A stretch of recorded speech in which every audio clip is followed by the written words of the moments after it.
பார்த்துட்டீங்கன்னா கொஞ்சம் பொறுமையாக நவருங்க.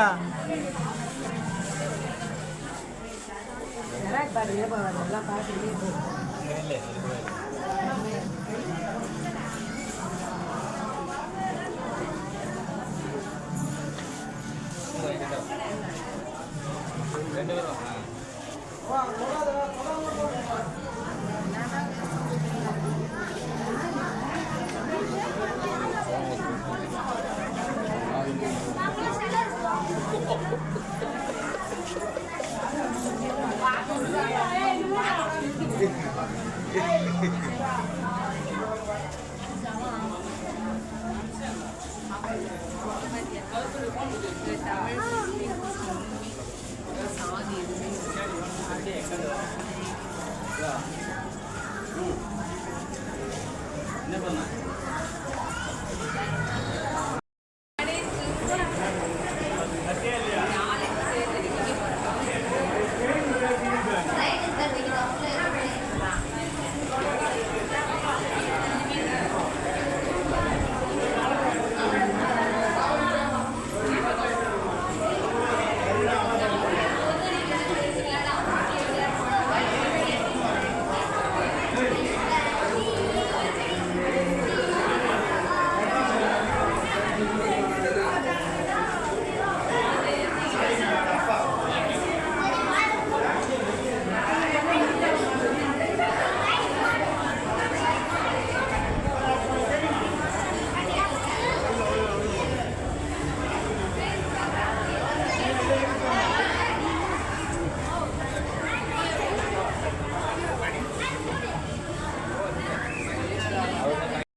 தொண்டுகளும் சாதனைகளும் ஏராளம் ஏராளம்.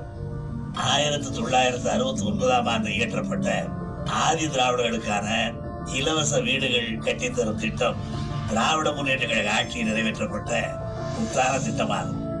ஏறத்தாழ 15 ஆண்டுகளாக தமிழ் மக்களும் தமிழ்நாட்டு அரசும் ஒன்றிய அரசிடம் இடைவிடாது கேட்டுக்கொண்டிருந்த சேலம் இரும்பு உருக்காலை திட்டம் நனவாகி 1970ஆம் ஆண்டு செப்டம்பர் திங்கள் 6ஆம் நாள் எனது தலைமையில் அன்றைய பிரதமர் இந்திரா காந்தி அம்மையார் அவர்கள் சேலம் இரும்பு உருக்காலைக்கு அடிக்கல் நாட்டினார்.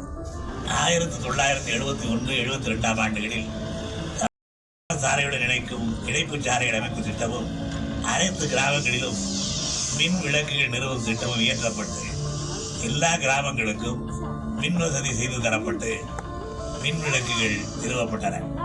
மேலும் சுமார் 10,000 காலனி வீடுகளுக்கு மின்சார வசதி செய்து தரப்பட்டது. தமிழ்நாடு முழுவதும் மனிதனை இழுக்கும் மனிதாபிமானமற்ற கைது சாவடிகள் ஒழிக்கப்பட்டு 1973ஆம் ஆண்டு பயனாளிகளுக்கு இலவச சைக்கிள் ரிக்ஷாக்கள் வழங்கும் திட்டம் நடைமுறைப்படுத்தப்பட்டது. விவசாயத்திற்காக பயன்படுத்தப்படும் மின்சார பம்பு